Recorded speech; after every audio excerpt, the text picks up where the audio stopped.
Hello dear students, now we have to discuss about a new heading that is focusing far point.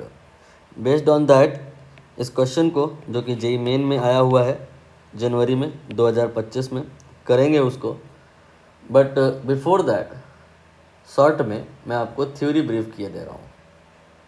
पहले मैं heading के बारे में बता दूँ क्योंकि हो सकता है आपने सुना ही ना हो इस प्रकार का कोई हेडिंग।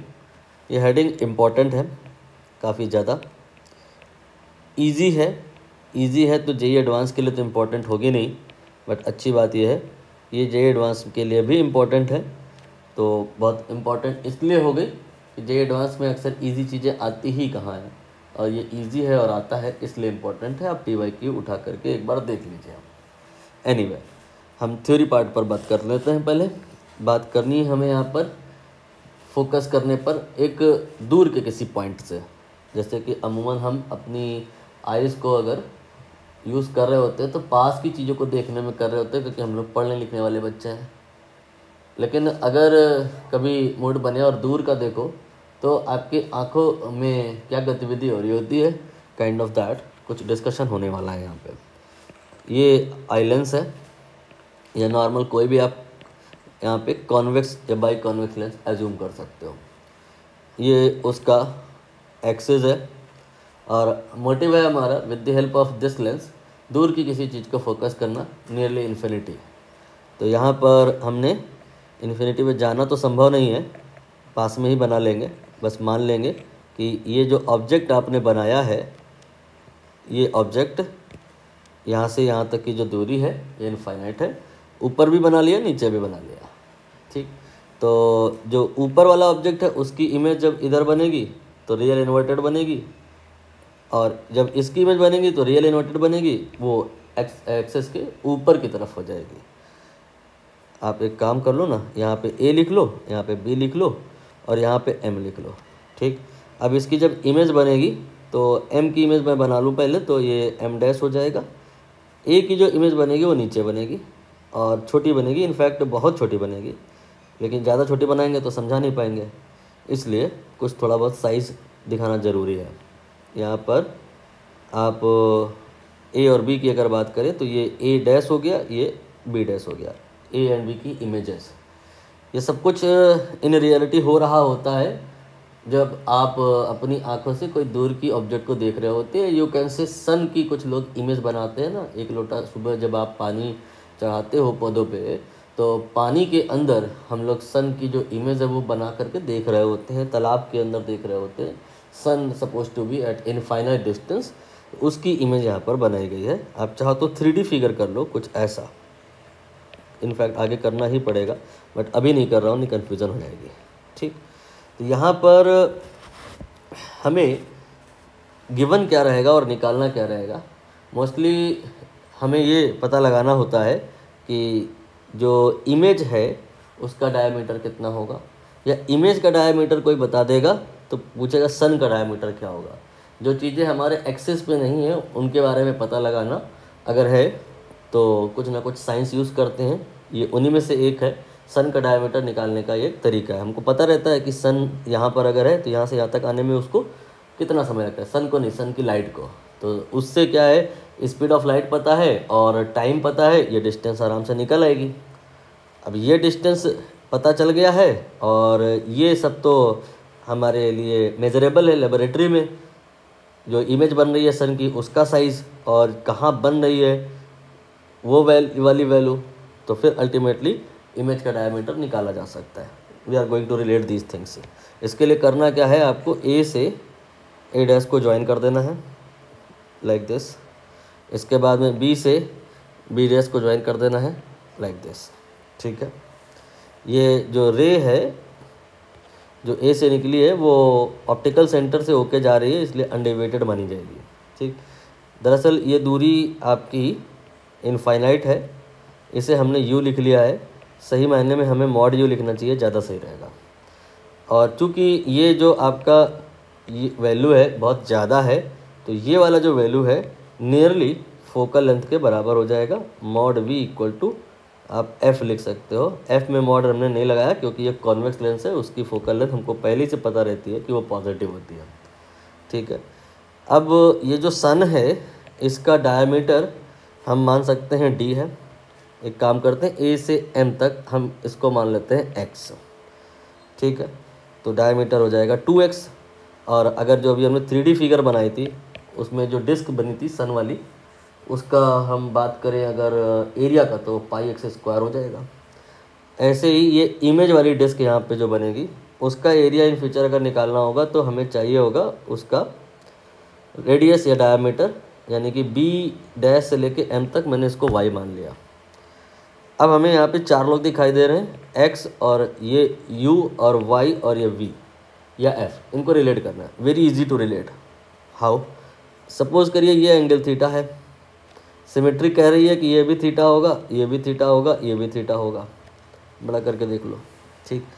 तो इस राइट एंगल ट्रायंगल में you can write tan theta, जो कि थीटा के ही बराबर होगा बिकॉज एंगल बहुत कम होता है। तो यहाँ पे ये आ जाएगा परपेंडिकुलर बाई बेस, यानी कि x upon mod you. And ऐसे ही अगर आप इधर से निकालो तो क्या आ जाएगा, y अपॉन मॉड वी या f, ठीक है। आसानी से क्लियर हो गया। अब देखिए आपको जैसे सन का डायमीटर निकालना है, तो जो आप लेंस यूज़ कर रहे हो उसकी फोकल लेंथ ऑलरेडी आपको बताया था प्रोफेसर, रख देंगे यहाँ पे। आप बस ये देख लेना कि जो इमेज बनी है सन की कितनी दूर पे बनी है, स्केल से निकाल लेना y की वैल्यू। नहीं, ये जो इमेज बनी है उसका साइज़ क्या है वो स्केल से निकाल लेना, y निकाल लेना, y और f रख देना। और x निकालने का होगा तो कैसे निकालेंगे, उसके लिए हम देखना चाहेंगे कि सन से लेंस की दूरी क्या है। इसके लिए हमें ये लगभग पता रहता है कि टाइम क्या लगता है सन की लाइट को यहाँ तक आने में, और स्पीड पता रहती है सन की जो लाइट आती है, स्पीड इंटू टाइम कर देंगे, डिस्टेंस आ जाएगा, वो यहाँ रख देंगे। करना नहीं है, ये होमवर्क का पार्ट है, ये आप खुद से करके देखिएगा, ठीक है। अब यहाँ पर हम थोड़ा सा ट्रिक की तरफ जा रहे हैं। ट्रिक तो नहीं है, वे ऑफ डूइंग है केवल, जो चीज़ों को आसान बनाएगी। क्या कि रिमेंबर क्या कि x प्रोपोर्शनल टू यू, बस इतने से ही बात बन जाएगी। मतलब ये कि जैसे अगर हम इसको देखें और इसको देखें तो साइज़ में अंतर है, ये तो बहुत बड़ा है, ये बहुत छोटा है। क्यों? क्योंकि इसकी दूरी बहुत ज़्यादा है और इसकी दूरी बहुत कम है। वही लिखा है यहाँ पे, जो जितना ज़्यादा दूर हो जाएगा उसकी जो साइज़ होगी उतनी ही बड़ी होगी, या यू कैन से x/u जो होगा वो कांस्टेंट होगा, वही तो लिखा ही है यहाँ पर, ठीक। अब यहाँ पर हम इस अपने क्वेश्चन पर बात करेंगे जो कि इसी स्टोरी पर बेस्ड है जो मैं अभी बताया हूँ। इसमें ड्रोन कैमरे की हेल्प से अर्थ का कोई एक लैंडस्केप है, उसका पिक्चर लेना है। तो ये मैंने क्या किया, ग्राउंड पे कोई पर्टिकुलर पोर्शन इमेजिन कर लिया जिसको ड्रोन कैमरे से कैच करना है। यहाँ पर ड्रोन कैमरा है, पूरा ड्रोन कैमरा तो बनाने की ज़रूरत नहीं है, आप बदले में एक लेंस एज्यूम कर सकते हो लाइक दिस, ठीक है। अब होगा क्या कि रे डायग्राम जब बनेगा तो कहानी ऐसी होगी, इस तरह से जैसा मैंने अभी ऊपर आपको बताया। ये लैंडस्केप के extreme point A and B से रेज आप निकाल दो, ठीक है। और ये चूँकि ड्रोन बहुत हाइट पे होता है compare to focal length of the lens, तो ये डिस्टेंस इनफाइनाइट मानी जा सकती है। थोड़ा टेढ़ा हो गया डायग्राम, काम चला लीजिए। तो ये डिस्टेंस जो है ड्रोन कैमरे की m से मैंने मॉड u मानी है, जो कि बहुत ज़्यादा है, इनफाइनाइट। सो इसकी जो इमेज होगी यहाँ पे मान सकते हैं फोकल प्लेन पे होगी या फोकस पे होगी, और यहाँ उल्टा हो जाएगा, उल्टा इमेज बनता है, यहाँ का यहाँ आ जाएगा और यहाँ का यहाँ चला जाएगा, ठीक है। इसे आप m' कह सकते हैं। और यहाँ पर जो ऑप्टिकल सेंटर से m' की जो दूरी है उसे आप f से रिप्रेजेंट कर सकते हो लाइक दिस, ठीक है। फार्मूला क्या मैंने कहा, फार्मूला तो समझ में आ गया होगा। आप सीधे ट्रिक पे आ जाओ तो उससे क्या होगा, चलो ट्रिक बाद में लगाएंगे, पहले पूरा फार्मूले से कर दें। क्या कि ये वाली डिस्टेंस जो हाइट है ड्रोन कैमरे की, डिवाइडेड बाई, उल्टा कर दिया मैंने, एंगल थीटा मेंशन कर दूं तो इस थीटा के वास्ते ये परपेंडिकुलर हो गया, यानी कि ए एम क्या है, ये जो लैंडस्केप है इसको अगर हम सर्कुलर मान लें तो उसका रेडियस, रेक्टेंगुलर मान लें तो इसकी साइड लेंथ का हाफ, इन जनरल सर्कुलर मान के ही चलते हैं, इजी पड़ता है। तो कुल मिलाकर के A M behaving like a radius, तो R divide by mod U, ये tan थीटा की वैल्यू आ गई। And from this side what will be the tan theta, B dash M dash, ठीक है, R dash divided by F. अब question में देख लो वैल्यू, कह रहे हैं कि ये जो हाइट है, ये वाली जो वैल्यू है 18 किलोमीटर है, 18 इंटू 10⁻³ मीटर में कर लिया मैंने। और कह रहे हैं जहाँ पे फ़ोटो आप ले रहे हो जिस एरिया का, वो 400 किलोमीटर स्क्वायर का एरिया है, ये एरिया है ना। आपको यहाँ पे इसका स्क्वायर रूट करना पड़ेगा, ठीक है। तो उससे क्या होगा, उससे निकल आएगा आर का वैल्यू, स्क्वायर मान के चल रहा हूँ मैं, ये और ये बराबर है, स्क्वायर मान के चला जा रहा है, बाय डिफ़ॉल्ट यहाँ पे स्क्वायर ही मानना पड़ेगा। हालांकि शायद कहीं मेंशन नहीं है, लैंडस्केप वर्ड का मतलब स्क्वायर ही होता है मोस्टली, क्योंकि जो लेमन लैंग्वेज होती है ना उसमें एरिया बोलते हैं जब स्क्वायर फिट, तो वहाँ पे स्क्वायर का मतलब वो स्क्वायर मान लेते हैं, ड्यू टू दैट। तो ये आपका 18 × 10⁻³ यू का वैल्यू हो गया। और जो आपने पोर्शन कैच करना है उसका जो रेडियस होगा, रेडियस निकालिएगा, वो कितना होगा, 400 किलोमीटर का स्क्वायर है ना, अंडर रूट करो तो 20 हो गया इंटू 10⁻³। एंड आर डैश क्या है, आर डैश है ये जो इमेज बनेगा फ़ोटो, वो अगर स्क्वायर शेप में बनेगा तो उसका क्या कहते हैं, रेडियस या साइड लेंथ, ये 2/2 का है। अच्छा हाँ, यहाँ पे 2/2 मेंशन कर दिया, इससे प्रूफ हो गया कि स्क्वायर है, लेंथ गुणे विड्थ बराबर बराबर। तो 2 × 2 मतलब यहाँ पे ये आर डैश की वैल्यू हम 2 सेंटीमीटर रख सकते हैं, मीटर में चाहिए तो कन्वर्ट कर लीजिए, -2, लेकिन ना करिए, पूछिए क्यों। इससे ये लाभ हो जाएगा कि आंसर अपना सेंटीमीटर में आ जाएगा, चेक कर लीजिए जैसे आपको ठीक लगे। और अब सिंप्लीफाई करेंगे हम लोग, ये कैंसिल हो जाएगा, ये कैंसिल हो जाएगा, ये आपका 10 हो जाएगा, ठीक है।